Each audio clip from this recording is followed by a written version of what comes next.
Bueno, al final el plan de ir a la montaña se canceló por el mal tiempo, así que nos quedamos en casa viendo películas todo el día. Para el proyecto de fin de curso, tengo que entregar la presentación final la semana que viene. Así que necesito ponerme las pilas este mismo finde. El problema de la varita mágica es Que depende completamente del usuario. Exacto. 4. Coloquialismos from Spain, expresiones coloquiales. Frases como matar moscas a cañonazos, overkill, tela, a lot, difficult, madre mía, wow, fíjate, look, pay attention, ojo, careful, attention, a fin de cuentas, at the end of the day. Ejemplo. Ojo que no estamos hablando de un error pequeño. 5. Short fragments, fragmentos cortos. Spoken language uses much shorter, sometimes grammatically incomplete sentences compared to written text. Ejemplo. Ruido gaussiano. Básicamente nieve de televisor. Eso es. 6. Decreasing disfluencies. Start the script with more, y bueno, as the speaker settling. As they get passionate about the topic, the flow becomes faster and smoother, relying more on continuers like claro and exacto rather than hesitations. 6. Decreasing disfluencies. Natural notes. Imaginemos que una simple fotografía guarda el secreto de la evolución de una especie, o incluso el diagnóstico temprano de una enfermedad mortal. Pero claro, esto solo es posible si podemos medir esa foto con una precisión matemática que el ojo humano, por muy entrenado que esté, sencillamente no posee. Ya, claro. Una cálida bienvenida a quienes nos acompañan hoy en esta nueva exploración a fondo. Nuestra misión en este análisis es desentrañar un fascinante enfoque técnico sobre la agrupación de grafos. Lo que en el sector técnico se conoce como graph clustering. Exacto, eso es. Y también una joya matemática llamada la transformada de Hauff. Vamos a descubrir juntos cómo la combinación de estos algoritmos tan complejos está resolviendo un problema que a simple vista parece trivial, pero que es sorprendentemente común. Sí, el tema de medir cosas. Eso es, cómo medir objetos en una simple fotografía con precisión absoluta, sin importar si la cámara estaba a 5 centímetros o a medio metro de distancia al tomarla. Bueno, es un auténtico placer estar aquí para desgranar todo esto. Aunque, para ser totalmente transparente, al revisar los datos, confieso que me surgió una reserva inicial bastante fuerte. ¿Ah, sí? Sí. A ver, nos presentan esta tecnología casi como una revolución indispensable, pero cuando lo analizas en frío, uno no puede evitar preguntarse, ¿realmente necesitamos matemáticas de este calibre? Ya te entiendo. Es decir, algoritmos predictivos, transformadas geométricas de alto nivel, y todo simplemente para medir algo en una foto que, fíjate, ya tiene una regla puesta al lado. A veces da la sensación de que estamos intentando matar moscas a cañonazos. Bueno. La intuición visual humana, junto con herramientas muy básicas, lleva haciendo esto desde que se inventó la fotografía científica. Entiendo perfectamente ese escepticismo inicial, de verdad. Pero fíjate que precisamente ahí es donde los datos nos demuestran que la intuición humana es falible. Y mucho más de lo que nos gusta admitir. Vamos a contextualizar el problema real que se plantea aquí. En muchísimas disciplinas, desde la zoología de campo hasta la medicina clínica, la práctica habitual es colocar una regla al lado de un objeto. Sí, la típica regla de plástico. Exacto. Tomas una foto y luego intentas medir a partir de esa imagen en una pantalla. Y lo que se demuestra es que hacer esto manualmente es, francamente, un desastre metodológico si buscamos rigor absoluto. Vale, entiendo por dónde vas. El caso principal que exponen en la documentación es fascinante y nos lleva al mundo natural. Hablan de los machos de papamoscas cerrojillo. Así, el Physedula haipuleuca. Es un pajarito muy particular, la verdad. Sí. El análisis del documento se centra específicamente en una mancha blanca que tienen en la frente. Lo interesante desde el punto de vista biológico es que las hembras de esta especie, concretamente en las poblaciones de España, prefieren aparearse con los machos que tienen la mancha blanca más grande. Fíjate qué curioso. Sí, el tamaño de esta mancha no es un adorno aleatorio, Es un indicador directo y cuantificable de la calidad fenotípica del macho. Refleja su capacidad antioxidante y sus niveles de estrés oxidativo en el plasma sanguíneo. O sea, pura salud. Exactamente. En resumen, una mancha grande le dice a la hembra que ese macho está tan sano que puede permitirse gastar energía en mantener esas plumas impecables. Por lo tanto, medir esa mancha con una precisión extrema es absolutamente crucial para entender cómo funciona la selección sexual en la vida real. Claro. Pero, Volviendo a mi punto inicial, los biólogos de campo han usado métodos de medición durante décadas con resultados que la comunidad científica ha considerado más que aceptables. ¿Pero qué tipo de métodos? Ahí está el problema. Pues a ver, por ejemplo, los registros históricos de principios de los 90 muestran que los investigadores asumían que la mancha era simplemente un trapecio matemático. Madre mía. Sí, tal cual. Medían el ancho superior, el ancho cerca del pico, la altura con unos calibradores y aplicaban la fórmula básica del área de un trapecio. Ya. Y más recientemente, con la llegada de la fotografía digital, hacían un zoom del 400% en la pantalla. Relacionaban 1 milímetro de la regla física con el número de píxeles y usaban la herramienta de varita mágica. ¿O el pincel? O el pincel en software de edición de imágenes para delimitar manualmente el área blanca. Yo sigo argumentando que un biólogo experto, usando la varita mágica y su propio ojo clínico, sabe perfectamente dónde termina una pluma blanca y dónde empieza la negra. El ojo humano es increíblemente intuitivo para detectar patrones. Es intuitivo, estoy totalmente de acuerdo, pero también es increíblemente subjetivo. Los datos son implacables en esto. Asumir que esa mancha, que está formada por diminutas plumas irregulares y superpuestas, es un trapecio perfecto, lleva a una sobreestimación masiva del área real. Bueno, sí, el trapecio es una abstracción, claro, como demuestra el estudio de Poti y Montalvo. Si intentas encajar un polígono geométrico sobre un grupo de plumas, acabas incluyendo un montón de área que claramente pertenece a las plumas negras circundantes. Ya. Y respecto a la varita mágica del software, el problema es la reproducibilidad. Vale, te sigo. Esa herramienta depende de la sensibilidad que el usuario configure en ese momento. 2 investigadores diferentes, o incluso el mismo investigador antes y después de tomarse un café, van a obtener 2 áreas distintas de la misma fotografía. Sí, eso es innegable. Las mediciones manuales están sujetas al error, a la fatiga visual y al sesgo de confirmación.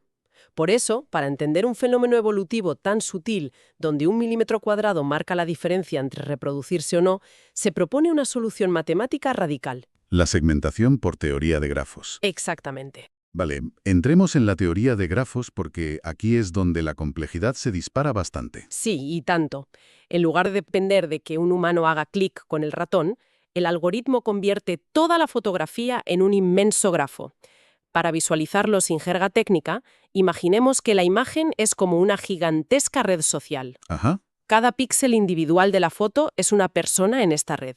El algoritmo busca crear grupos de amigos basándose en la afinidad. Afinidad visual, supongo. Exacto. Si 2 píxeles están uno al lado del otro, tienen un color RGB similar y, lo más importante, comparten un patrón de textura parecido, el algoritmo establece una conexión fuerte entre ellos. Lo que estás describiendo en el fondo es la aplicación del modelo matemático de Hinsburg-Landau. Históricamente este es un concepto que viene de la física de partículas y la termodinámica. Fíjate. Sí, se utilizaba para modelar cómo los materiales cambian de estado, creando lo que se llama una interfaz difusa. En el procesamiento de imágenes, ayuda a detectar dónde termina un objeto y empieza el fondo, sin exigir una línea dura y cortante. ¡Qué interesante! Pero claro, al llevar esta idea teórica a la práctica informática, que es puramente discreta, surge un obstáculo monumental. El rendimiento. Exacto, el rendimiento bruto. Estamos hablando de que las cámaras modernas capturan imágenes de muchísimos megapíxeles. Si cada píxel es un vértice en tu analogía de la red social, calcular las relaciones y crear una matriz de conexiones entre millones de píxeles simultáneamente es computacionalmente inmanejable. Totalmente inmanejable. Colapsaría la memoria RAM de cualquier ordenador de laboratorio estándar en cuestión de segundos. Y ahí es precisamente donde entra en juego una genialidad técnica para salvar el obstáculo. Hablamos de la técnica de extensión de Nystrom. ¿Vale? En lugar de intentar calcular las conexiones de todos los millones de píxeles al mismo tiempo, el algoritmo hace algo mucho más inteligente.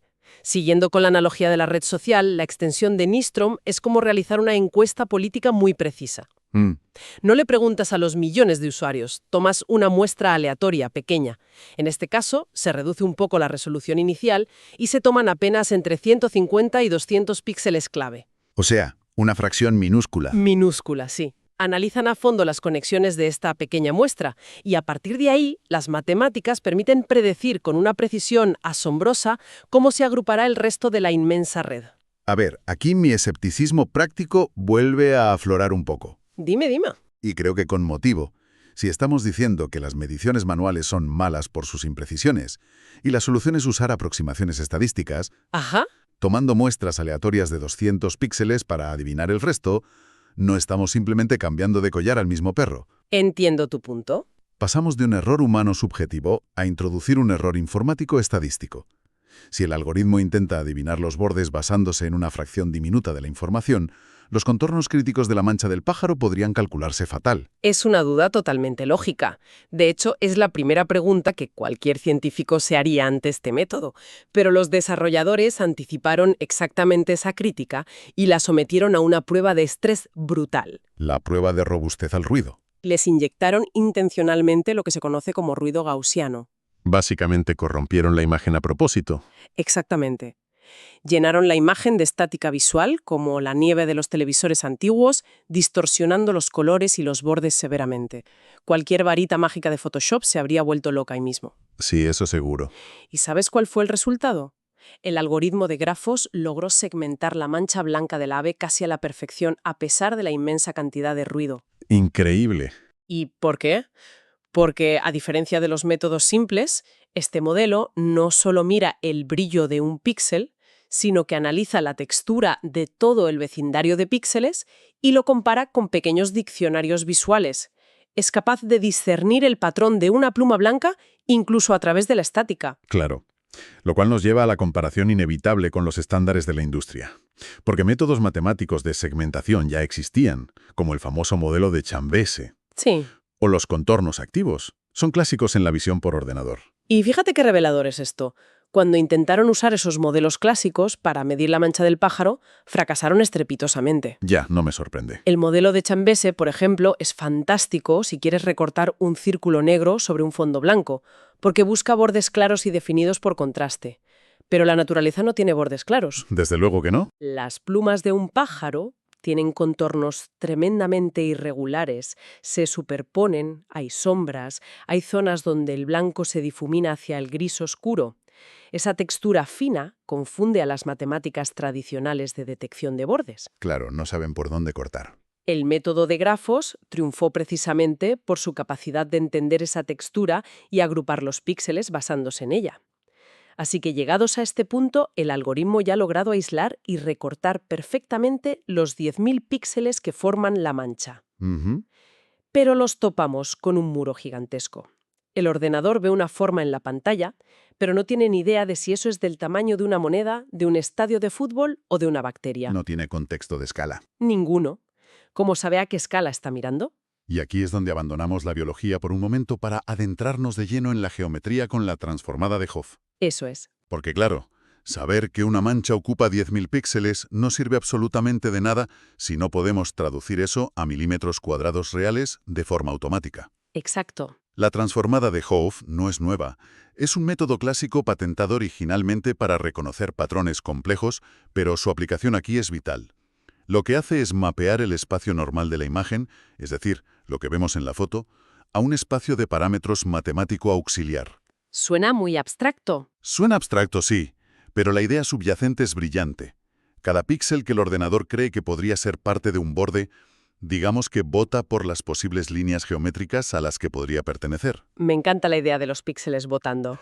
Es como si el algoritmo estuviera leyendo literalmente la regla física que aparece en la fotografía. Eso es lo que hace en la práctica. Si el investigador puso una regla lineal normal al lado del pájaro, el software utiliza la transformada de Hopf para buscar los picos de votación más altos. Esos picos representan matemáticamente líneas rectas, finas y perfectamente paralelas. Las marcas de los milímetros. Ni más ni menos que las marcas de los milímetros impresas en la regla. O fíjate, en algunas partes del análisis usaban una escala diferente. En lugar de una regla, ponían un cartoncito con dos círculos concéntricos perfectos, impresos. Uno de 1 centímetro y otro de 3, ¿verdad? Correcto.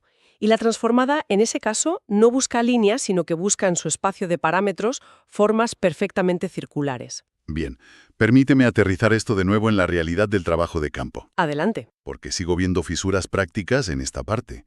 Identificar líneas paralelas o círculos en un laboratorio impecable, con iluminación controlada, es una cosa, pero estamos hablando de fotografías reales tomadas en el bosque rodeados de naturaleza. Ya, el entorno cambia. Las reglas de plástico se doblan con el calor, el barro las mancha, la luz del sol filtrada por las hojas proyecta sombras alargadas que para un ordenador podrían parecer líneas rectas perfectas. Es un buen punto. Es más, las propias reglas tienen números impresos para indicar los centímetros. Si yo pongo una regla en la foto y tiene un número 11 gigante impreso, Sí, no va el algoritmo de Hoof a detectar las dos líneas rectas de ese 11 y pensar que son marcas de milímetros, arruinando por completo el cálculo de la escala. el entorno real es demasiado caótico. Ese es, sin duda, el mayor desafío de automatizar este proceso. El caos del mundo real, como dices. Pero la solución que aplican es de una elegancia estadística tremenda.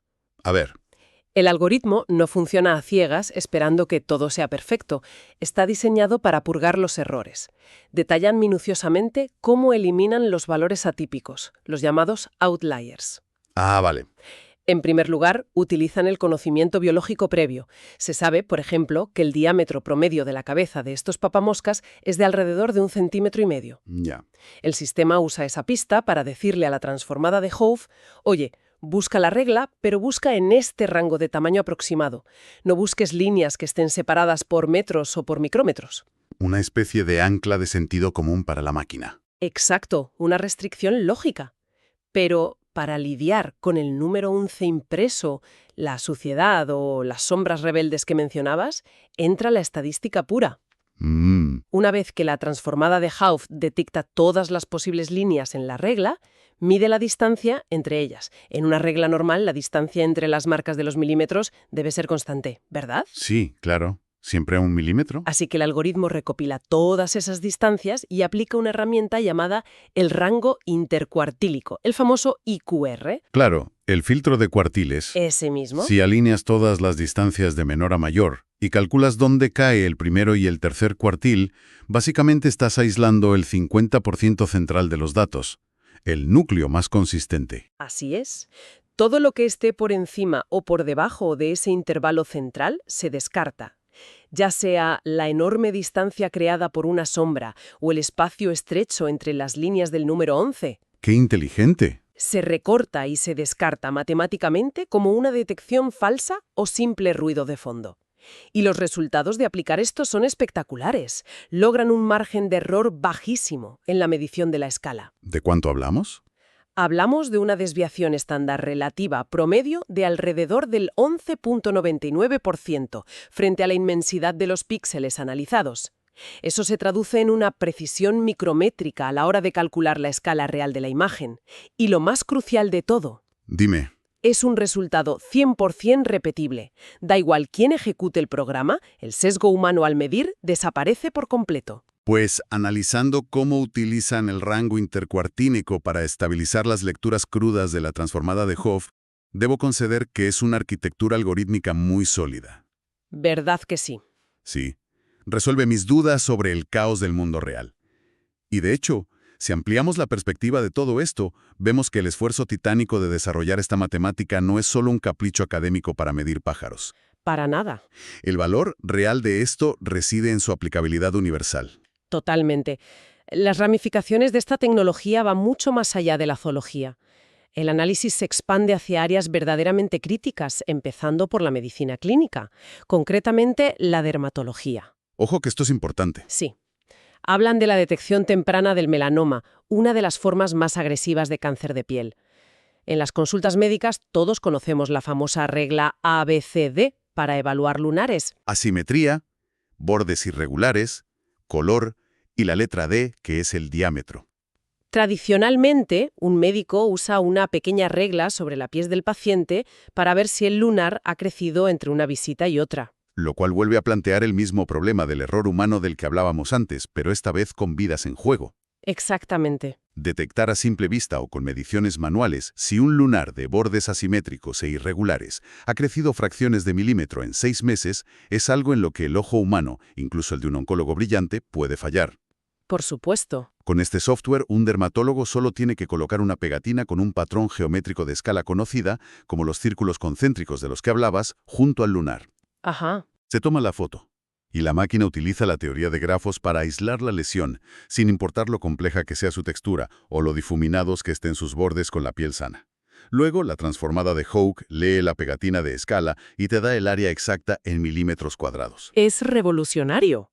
Y aquí es interesante notar que para lunares muy simples y oscuros, el modelo clásico de Chan-Bese que mencionamos antes funcionaría bien. Sí.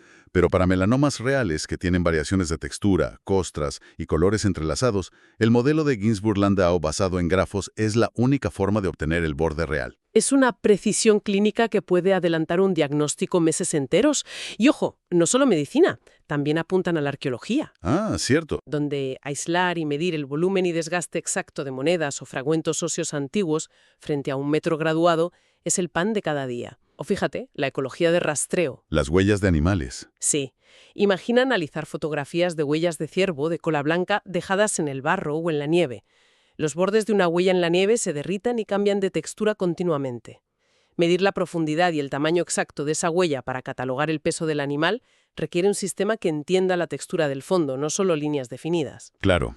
Viendo la inmensa amplitud de estas aplicaciones, desde el cáncer de piel hasta el comportamiento animal, retiro definitivamente mis reservas iniciales. Me alegra oír eso. Lo que realmente me convence y salva a este sistema de ser una utopía inalcanzable es su pragmatismo a fin de cuentas, ¿En qué sentido? que no pretende ser un sistema mágicamente automático y omnisciente. El documento deja muy claro que requiere diccionarios iniciales creados por el usuario. Es decir, un experto humano en la materia tiene que alimentar al algoritmo con unos pocos ejemplos previamente etiquetados. Ajá. Enseñarle el camino. Enseñarle qué textura corresponde a una pluma y cuál al fondo de hojas secas, o qué textura es tejido sano y cuál es melanoma. Es un enfoque de aprendizaje semi-supervisado. Lejos de intentar sustituir al biólogo o al médico, esta herramienta matemática amplifica sus capacidades. Totalmente de acuerdo. Los dota de un bisturí de precisión matemática donde antes usaban herramientas de brocha gorda. Me parece una síntesis brillante de lo que realmente significa este avance. Para consolidar lo que hemos desgranado en este análisis profundo, repasemos las piezas clave de este rompecabezas tecnológico antes de irnos. Perfecto. Por un lado, hemos visto que las mediciones manuales en fotografías, a pesar de ser la norma durante décadas, sufren de sesgos y sobreestimaciones graves cuando se enfrentan a formas orgánicas complejas. Sí. Y en segundo lugar, la aplicación de la teoría de grafos y el modelo de Ginzburg-Landau, apoyada por la agilidad de la técnica de Nystrom, permite a los ordenadores entender la imagen no por líneas duras, sino agrupando texturas de manera inteligente. Aísla objetos complejos incluso en condiciones de mucho ruido visual. Exacto. A lo que debemos sumar como tercer pilar fundamental, que el aislamiento visual no sirve de nada sin una escala física, La transformada de Hove. que actúa como el puente entre el mundo digital de los píxeles y el mundo físico de los milímetros, aprendiendo a leer herramientas de medición estándar mediante pura geometría predictiva, mientras el análisis estadístico elimina las interferencias del mundo real. Una combinación ganadora. La unión de estas tecnologías elimina la variabilidad humana, permitiendo un estándar de medición absoluto y universal. Una sinergia entre biología, física y matemáticas sencillamente espectacular.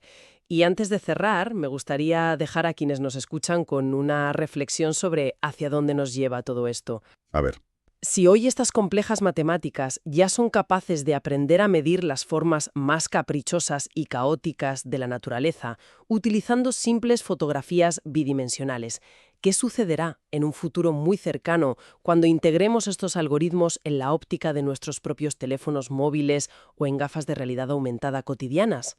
madre mía, imagínate.